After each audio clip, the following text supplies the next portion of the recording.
Patung-patung Moai berdiri tinggi dan gagah selama ratusan tahun. Dulu orang mengerahkan banyak tenaga untuk memahat patung-patung besar ini. Lalu tiba-tiba mereka menghentikan pembuatannya. Kenapa? Yuk kita pecahkan misteri ini. Pulau Paskah yang berlokasi 4.000 km di sebelah timur Tahiti memiliki area seluas 163 km persegi.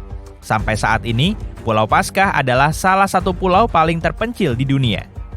Dulu pulau ini tertutup hutan yang penuh berbagai pohon dan paku-pakuan. Tapi saat orang-orang pertama datang ke pulau ini sekitar tahun 400 Masehi, hutan-hutan itu perlahan lenyap.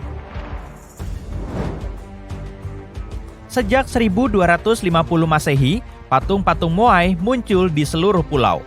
Orang membuatnya dari berbagai batuan, abu vulkanik yang dikempa, batuan basal, trasit, dan skoria merah.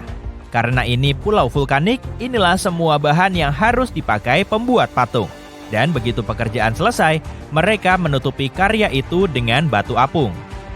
Wajah tiap patung berbeda, tapi semua punya ekspresi khas dengan alis tebal dan hidung besar. Lengannya dipahat ke dalam badan. Sebagian kepala patung memakai topi. Di seluruh pulau ada hampir 900 patung. Ukurannya lain-lain. Tinggi rata-rata patung 4 meter dan yang terbesar mencapai ketinggian 10,1 meter dan beratnya sampai 82 ton. Karena wajah tiap patung itu beda, ada teori bahwa patung-patung itu mewakili dan menghormati nenek moyang, para ketua, dan orang-orang penting lain yang tinggal di pulau itu. Tapi, tanpa bukti jelas, hampir mustahil mengetahui tujuan dibuatnya Moai. Dulu, patung-patung ini berdiri indah di sepanjang pesisir, mengawasi manusia di pemukiman, dan punggung mereka menghadap dunia roh laut. Ketika bangsa Eropa pertama kali menemukan patung-patung Moai di tahun 1700-an, banyak di antaranya yang sudah terguling, dan pembuatan patung sudah berhenti jauh lebih dulu dari saat itu. Untuk membuat patung-patung ini dikerahkan banyak tenaga. Para pengrajin ahli menghabiskan banyak waktu memahat patung-patung itu pelan-pelan dengan beliung sederhana. Satu tim yang terdiri dari 6 orang akan bekerja keras sepanjang tahun untuk membuat satu patung saja. Mereka sering harus memindahkannya ke tempat khusus di pulau itu, sejauh 18 km. Dengan bantuan penanggalan karbon, para ahli berhasil mengetahui patung-patung itu mulai muncul tahun 1250 Masehi. Kemudian, sekitar tahun 1500 Masehi, proses itu berhenti. Para pembuat patung meninggalkan pahat mereka begitu saja di tempat terakhir dipakai, dan baru seperempat dari seluruh patung ditaruh di tempat yang semestinya. Setengahnya masih di tempat tambang, sedang yang lain ditinggalkan di tanah saat pengangkutan. Telah terjadi sesuatu yang menyebabkan mereka nggak berminat lagi. Ada banyak teori kenapa ini terjadi, dan kebanyakan dikaitkan dengan penggundulan hutan. Mungkin penghuni pulau menggunakan kayu untuk memindahkan patung ke seluruh pulau, atau memakai kereta luncur dan tali, atau bahkan balok untuk menggelindingkan dan kano untuk mengapungkan. Lambat laun, kayu berkurang. Pohon-pohon di pulau itu butuh waktu sangat lama untuk tumbuh. Tikus-tikus memakan sebagian besar biji-bijian. Orang banyak memakai kayu, dan mereka butuh kayu bukan cuma untuk hal-hal praktis, tapi juga untuk bikin patung. Alasan lain penghentian pembuatan patung mungkin karena mereka sibuk dengan pekerjaan lain. Taman-taman batu makin umum dengan populasi yang bertambah. Batu cocok untuk tanah agar tanah tetap hangat, sekaligus menyuburkannya. Penduduk pulau menghabiskan banyak waktu dan tenaga membuat taman-taman batu itu. Jadi, gak ada waktu lagi untuk membuat dan mengangkut patung. Teori lain bilang bahwa keyakinan mereka berubah seiring waktu. Diduga, penghuni pulau dulu memandang patung sebagai penghubung dengan nenek moyang mereka. Tapi setelah beberapa saat, ritual menggambarkan unjuk kekuatan dan daya tahan menjadi lebih tersebar luas. Dan dengan ritual ini, penduduk pulau mulai mengukir bentuk-bentuk yang ada kaitannya dengan burung laut. Burung laut menjadi hewan utama di pulau itu. Mereka mulai percaya nenek moyang mengawasi mereka melalui burung-burung, bukan patung. Jadi nggak ada alasan lagi untuk membangun Moai. Bagaimanapun, teori-teori ini mungkin benar. Masalahnya, pulau kecil ini nggak bisa mendukung populasi yang bertambah. Yang dulunya tanah subur tertutup hutan dengan cepat berubah jadi lanskap gersang. Selama beberapa abad pertama, mereka mengandalkan sumber daya hutan. Sekitar 1550 setelah hutan menghilang, pertanian jadi lebih penting. Suku-suku yang dulu bekerja sama membangun monolitik fantastis menjadi bersaing satu sama lain. Saat memperjuangkan tanah dan sumber daya ini, mereka menggulingkan patung-patung Moai untuk mengurangi pengaruhnya. Abad-abad sesudahnya, semua patung sudah digulingkan, tapi nggak semuanya dengan sengaja. Banyak di antaranya yang roboh secara alami setelah diabaikan sekian lama. Sebagian bahkan berakhir di laut yang mengitari pulau itu. Dan untuk sementara, patung-patung itu ada di sana. Tapi ada berita bagus terkait patung-patung ini. Mereka didirikan lagi untuk memberikan pengalaman seru bagi pengunjung dari seluruh dunia. Kalau kamu berlayar ke pulau ini, pertanyaan pertama mungkin bukan bagaimana patung itu dibuat dan dipindahkan. Pertanyaan itu mungkin, bagaimana seseorang berhasil sampai ke sini untuk pertama kalinya? Ini salah satu prestasi yang paling menakjubkan. Orang Polinesia melakukan beberapa hal yang luar biasa. Sejak tahun 1500 sebelum Masehi, para pelaut ini menjelajahi dunia. Mereka memakai penemuan laut tercanggih di masanya. Mereka mengarungi samudra dengan katamaran dan perahu cadik, berawal dari Asia Tenggara dan menghuni banyak lagi tempat di seluruh Pasifik. Mereka tinggal sampai di Hawaii Utara pada tahun 900 sebelum Masehi dan ke selatan sampai Selandia Baru pada tahun 1200 sebelum Masehi. Dan pelayaran terjauh ke timur pastinya ke Pulau Paskah. Hanya dalam beberapa ratus tahun, para pelaut awal ini telah menghuni area seluas ribuan kilometer persegi. Mereka cuma mengingat-ingat tempat yang pernah dikunjungi dan dengan begini berhasil bernavigasi di samudra. Mereka memakai banyak teknik. Mereka mengamati matahari ketika terbit dan terbenam, bintang-bintang membantu mereka di malam hari.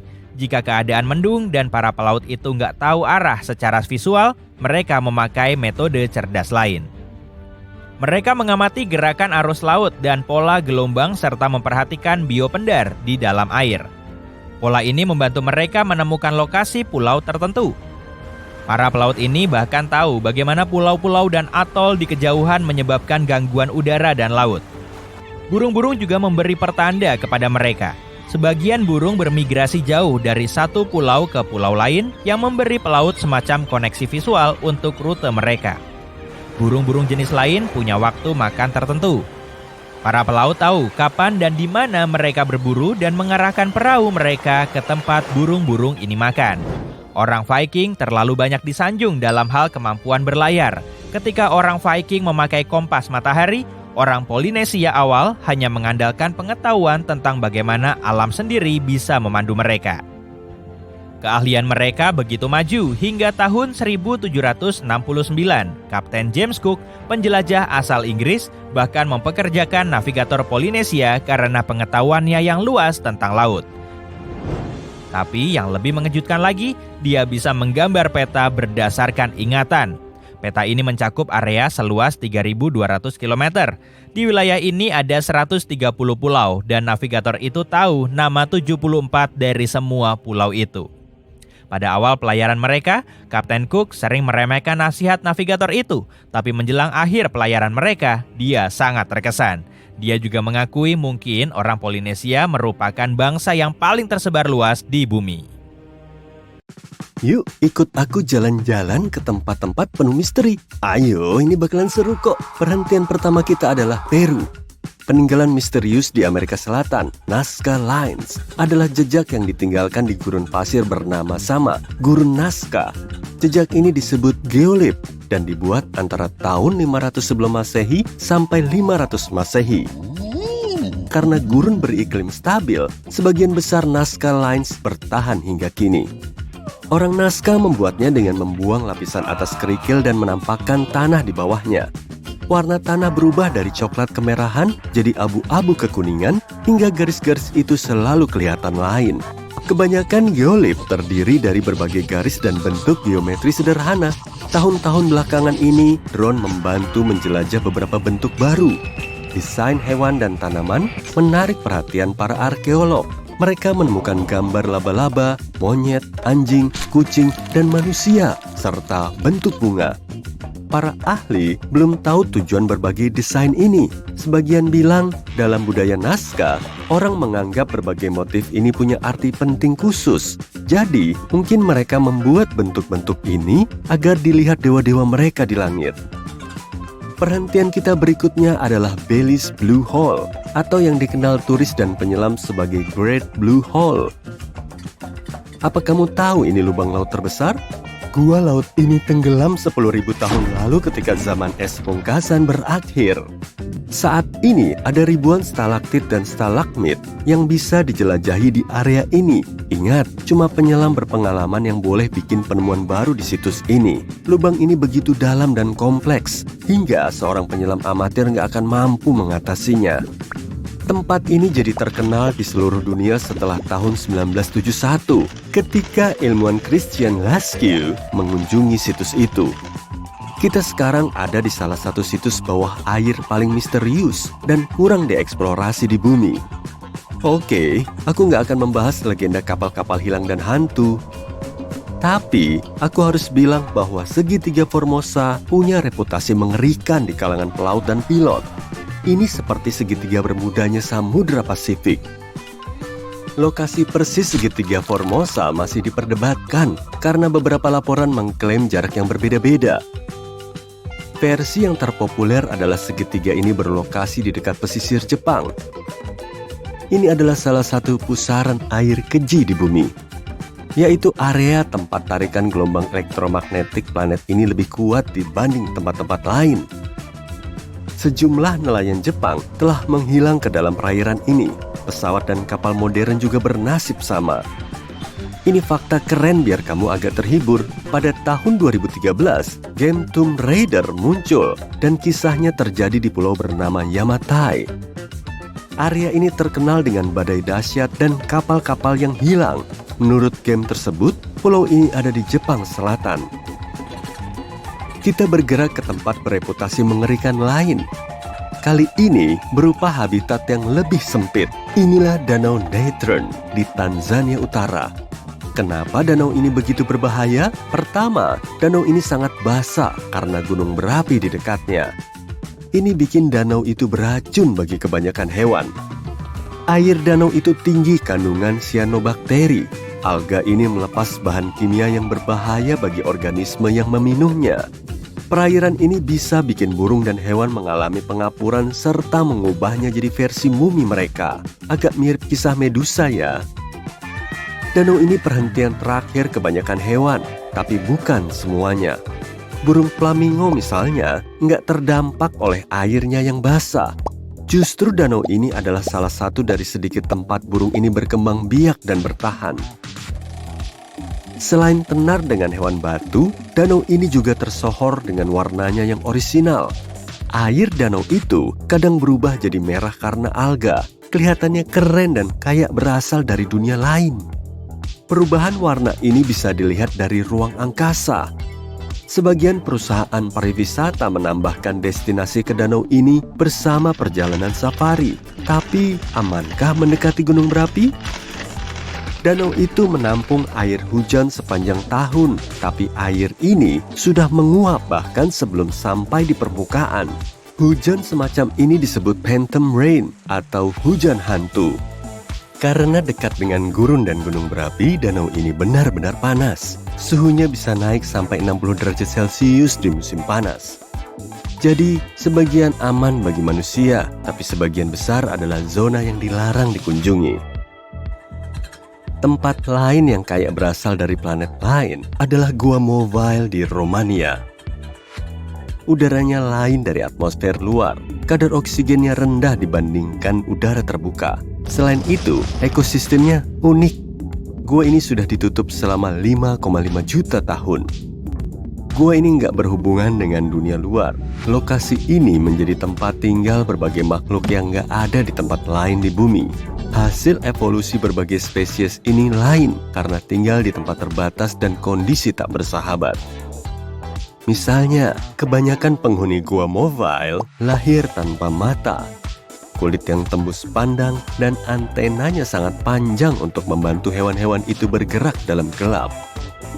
Gua itu sangat lembab dan hangat. Baunya mirip telur busuk. Ya ampun. Berkat seluruh sulfida dan gas metan dalam danau di bawah permukaan gua itu.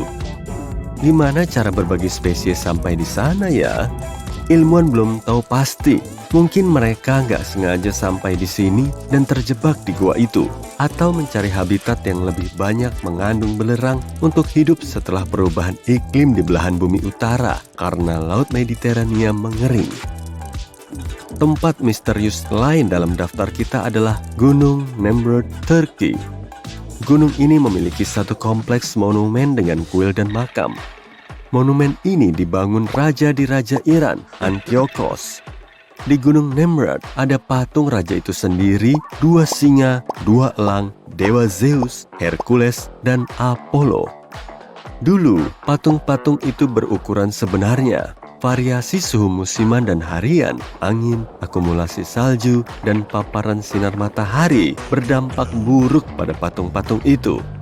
Selain itu, peninggalan kuno yang memukau ini berlokasi di zona gempa tingkat pertama. Sekarang, sebagian besar kepala patung itu masih ada. Kamu bisa melihatnya tersebar di seluruh lokasi. Kalau pergi ke sana, pertama, kamu akan disambut 5 patung batu kapur dalam posisi duduk.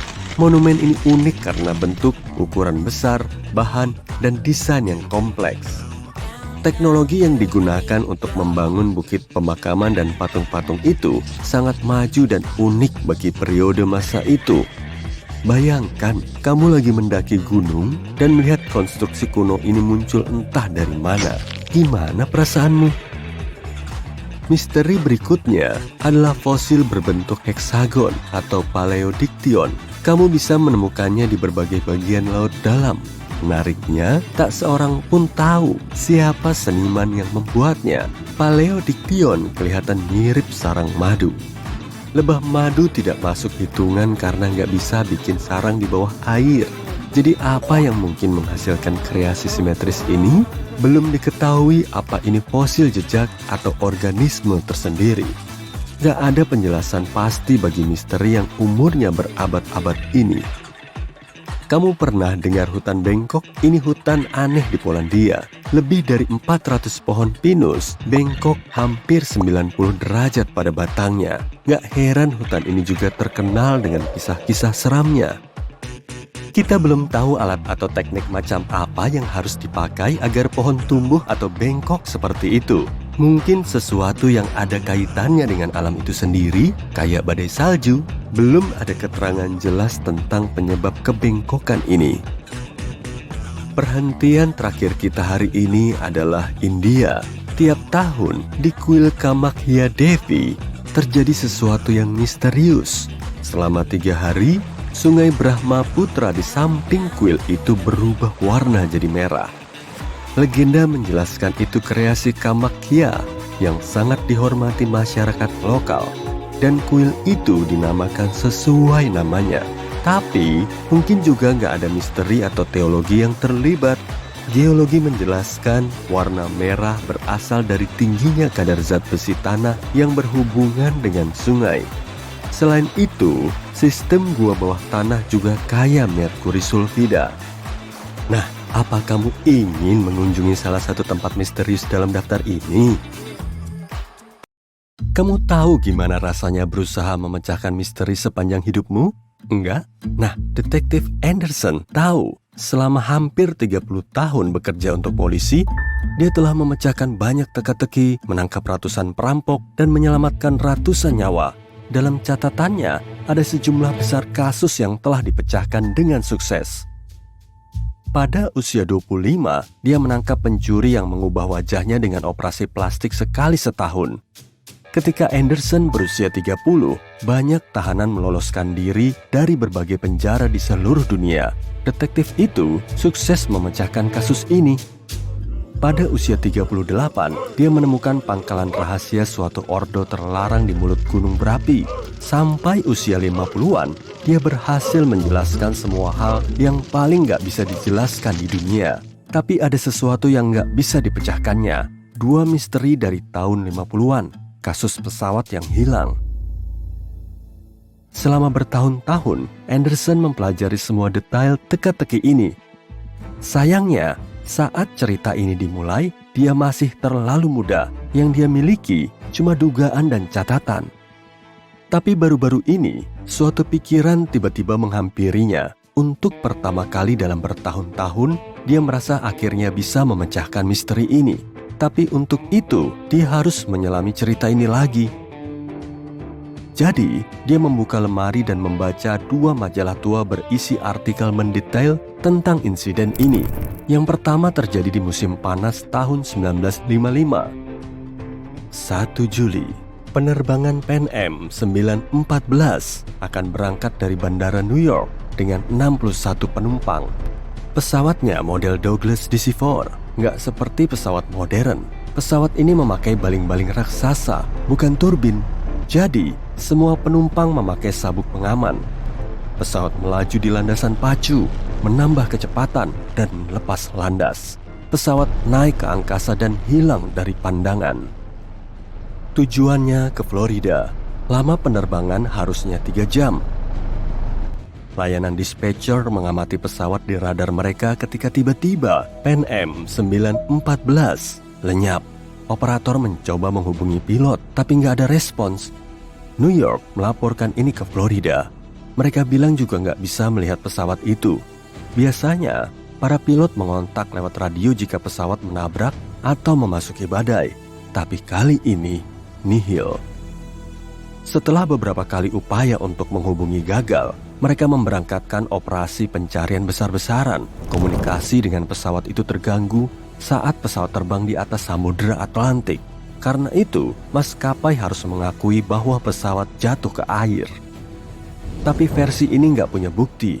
Jika pesawat jatuh dengan cara itu, penyelamat akan menemukan puing-puing yang terapung. Beberapa bagian dari kabin atau bagasi akan sampai di permukaan. Kali ini, para penyelamat nggak menemukan apapun. Pesawat nggak mengirim sinyal bahaya dan nggak meninggalkan jejak kecelakaan apapun.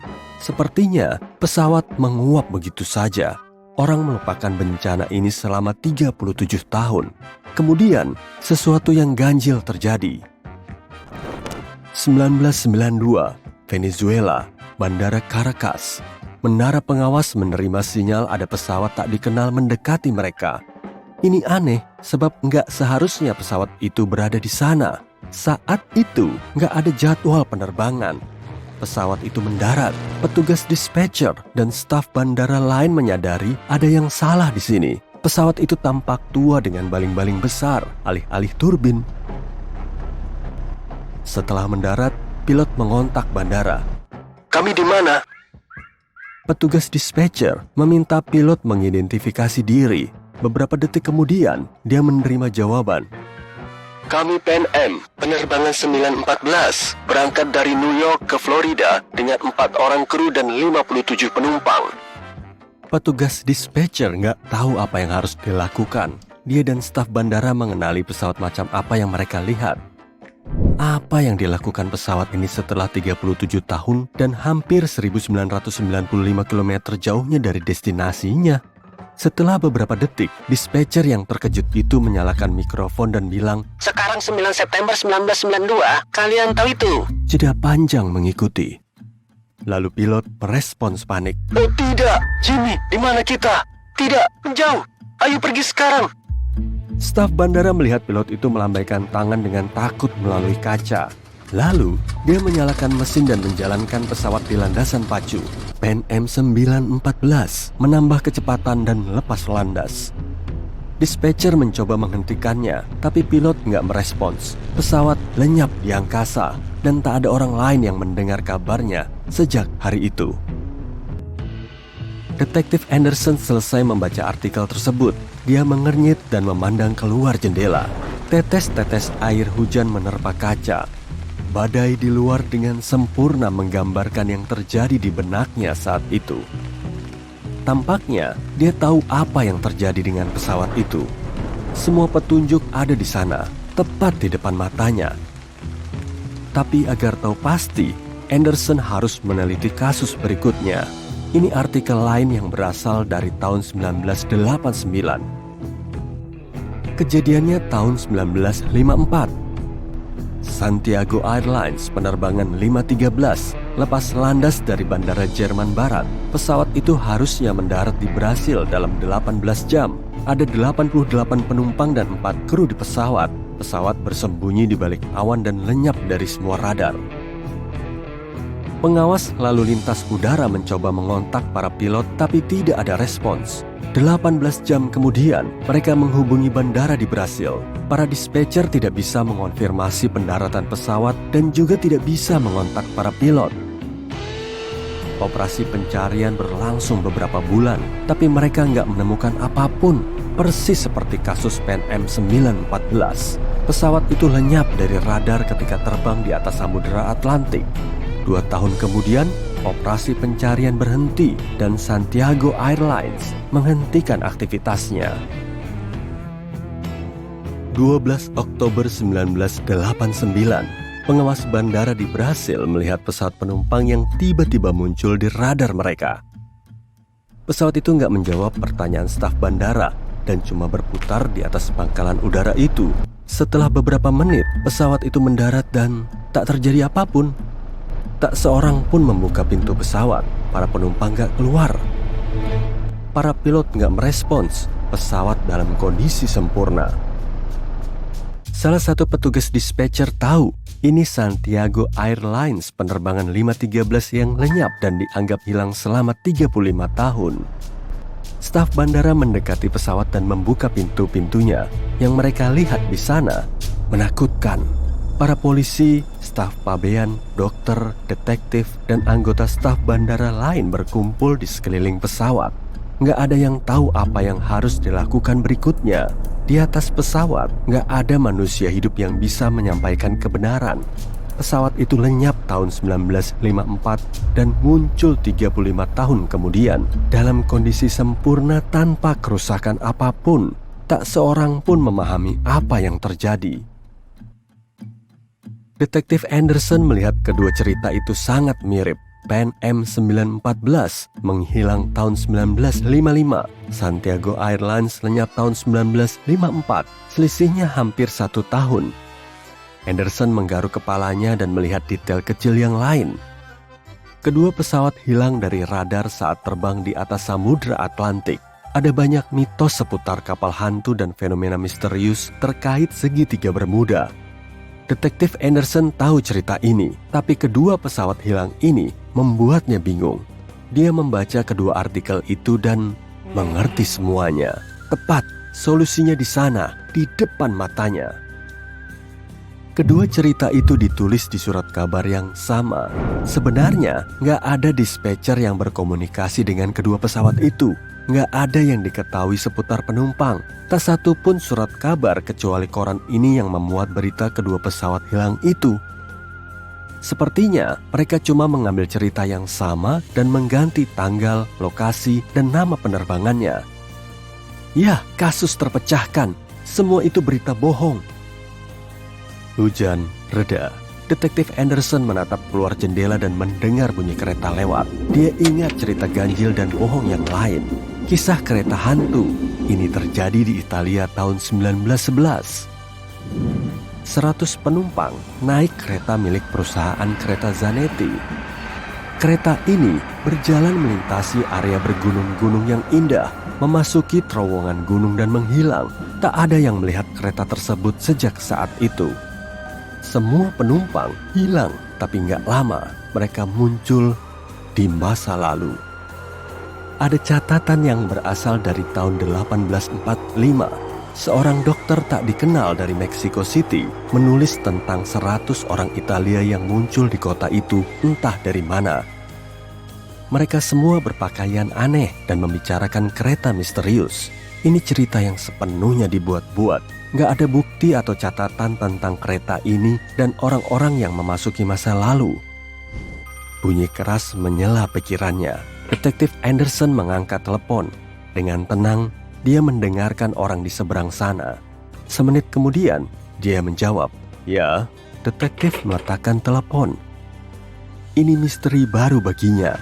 Di Gurun Sahara, penduduk lokal melihat kapal besar yang hilang di Pasifik Selatan 27 tahun lalu. Nggak ada kru, barang muatan, dan bendera di kapal itu. Nggak ada yang tahu kenapa kapal itu muncul di tengah pasir. Tapi lumpur basah terbentuk di sekitarnya karena kelembaban. Kelihatannya kapal itu diteleportasikan ke sana dari air. Sempurna, kali ini nggak ada berita bohong. Detektif Anderson memakai topi dan meninggalkan kantornya. Tapi cerita ini untuk video lain. Jamur ada di mana-mana. Kamu mungkin pernah lihat ada kapang di lemon dalam kulkasmu. Ya, itu jamur. Atau mungkin kamu lihat ada jamur di kasurmu dan di ubin kamar mandimu. Ada beberapa juta spesies jamur di dunia dan sebagian besarnya belum ditelusuri. Jamur-jamur ini ada yang tidak berbahaya, misalnya yang muncul di sudut gelap kulkasmu. Dan ada pula yang bisa mengubah makhluk hidup menjadi zombie. Ini bukan kayak yang di film-film, ini nyata. Ayo kita ke hutan hujan untuk melihat bagaimana jamur Cordyceps mengubah hidup seekor serangga menjadi mimpi buruk. Spora jamur yang super kecil dan nyaris tak terlihat melayang di udara dan mendarat di punggung seekor semut. Semut itu nggak sadar dan terus saja bekerja untuk koloninya. Sementara itu, spora jamur menembus tubuhnya. Beberapa hari kemudian, perilaku semut itu menjadi aneh. Makhluk malang itu gemetar, tidur terus dan nggak mau makan. Semut lain melihat itu sebagai ancaman. Mereka pun mengeluarkan saudaranya itu dari sarang. Tapi semut yang terinfeksi itu tidak mau kembali. Karena dia udah nggak bisa mengendalikan hidupnya lagi. Jamur sudah berkembang biak di dalam tubuhnya, menyebar ke seluruh tubuh melalui darah serangga itu. Perlahan, jamur itu menguasai seluruh sistem saraf semut, mulai mengendalikan otot dan memengaruhi otaknya. Cordyceps mengubah perilaku semut dan membuatnya bergerak sesuai kemauannya, melawan keinginan semut. Di titik ini, hewan itu sudah berubah menjadi zombie. Dia berjalan sendiri di hutan dan mencari tempat tinggi. Bisa pucuk ilalang, tanaman, atau semak-semak. Kemudian, semut itu naik ke ketinggian sekitar 25 cm dan meraih batang tanaman dengan rahangnya. Tidak ada yang bisa memindahkannya dari sana karena rahang si semut sudah tertancap kuat. Serangga itu akan tetap di sana selama beberapa hari. Selama waktu ini, jamur makan dari tubuh semut dan tumbuh perlahan. Jamur pun keluar dari tubuh semut dari berbagai sisi, berputar dan berbelok ke berbagai arah. Kemudian, parasit itu tumbuh ke atas dan melepaskan ribuan spora kecil ke udara. Spora ini melayang ke seluruh hutan, jatuh ke air, dedaunan, bulu hewan, atau ke rambut orang yang sedang berjalan-jalan di hutan. Di sebagian besar tempat ini, jamur tidak bisa bertahan hidup, tapi beberapa di antaranya akan mendapatkan inang. Spora bisa jatuh di semut pekerja, dan begitu jamur itu mendarat di atasnya, siklusnya pun berulang lagi. Sekarang bayangkan monster kecil ini berevolusi dan mulai menyerang manusia. Ilmuwan berkata hal ini mustahil karena suhu tubuh manusia terlalu tinggi untuk jamur. Tapi suhu di seluruh dunia juga meningkat kan? Ini berarti jamur akan beradaptasi dengan naiknya suhu. Dan saat itu terjadi, spora kecil akan menembus tubuh manusia melalui telinga, hidung, dan mulut, lalu masuk aliran darah. Di dalam darah, spora akan memulai perkembangbiakan dan menguasai sistem saraf. Orang yang terinfeksi akan demam dan mengalami halusinasi. Tak lama, dia akan kehilangan kewarasan dan hanya ingin satu hal, berbagi jamur dengan orang lain. Kalau jamur itu bisa membuat semut berpegang erat ke rumput dengan rahangnya, maka ia bisa mengendalikan otot manusia dan bahkan meningkatkan kekuatannya. Tapi orang yang terinfeksi tidak akan menyerang orang lain. Dia akan memanjat ke atap rumah, bangunan, atau pohon dan akan tertidur selamanya. Sementara itu, jamur akan bertunas dan melepaskan sporanya. Angin membawanya menyebar ke seluruh dunia. Selama minggu pertama penularan, saat orang-orang belum cukup siap, jamur akan menyebar dengan cepat dan mengambil alih dunia. Sisa-sisa orang yang selamat dan berhasil menghindari kontak akan bersembunyi di bawah tanah dan membangun bunker. Masker gas akan lebih bernilai daripada emas. Tapi saat orang sadar bahwa kelangsungan hidup umat manusia itu lebih penting daripada bisnis, masker gas akan tersedia secara publik. Walau kedengarannya ironis, semua ini adalah kabar baik. Karena kamu nggak perlu lagi kabur dari orang yang terinfeksi dan melawan mereka. Kota-kota akan memberlakukan zona karantina. Orang akan tinggal di dalam gedung dengan sistem ventilasi udara yang kuat dan hanya keluar dengan memakai masker gas. Kalau ada yang tahu dirinya terinfeksi, dia akan memberitahukannya ke polisi dan meninggalkan kota itu. Mereka akan mendapatkan persediaan makanan dan keluarganya akan diberi izin untuk bisa bersama mereka dengan memakai masker gas sampai orang yang terinfeksi itu tertidur.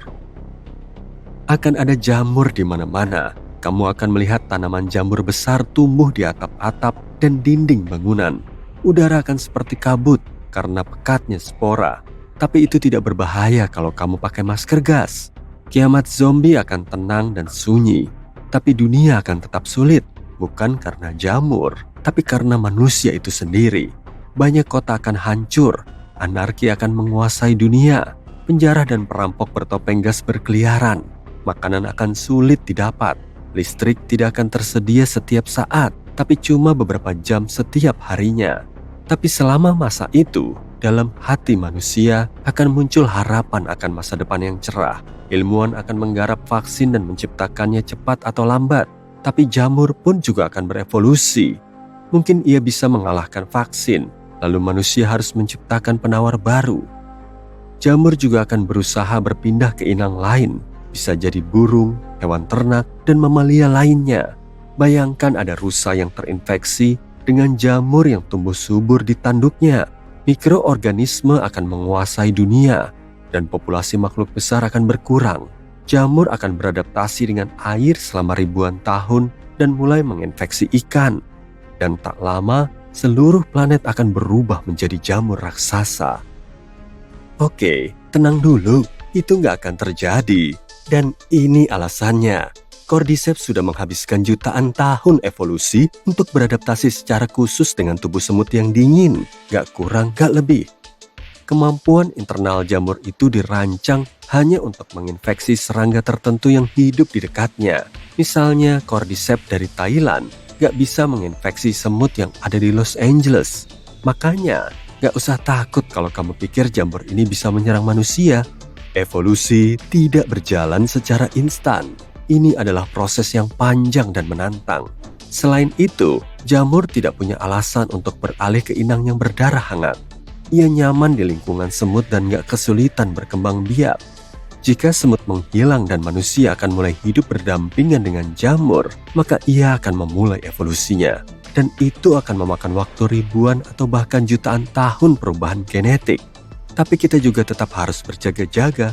Ada satu jenis jamur yang telah memenuhi semua jenis persyaratan untuk bisa menginfeksi manusia.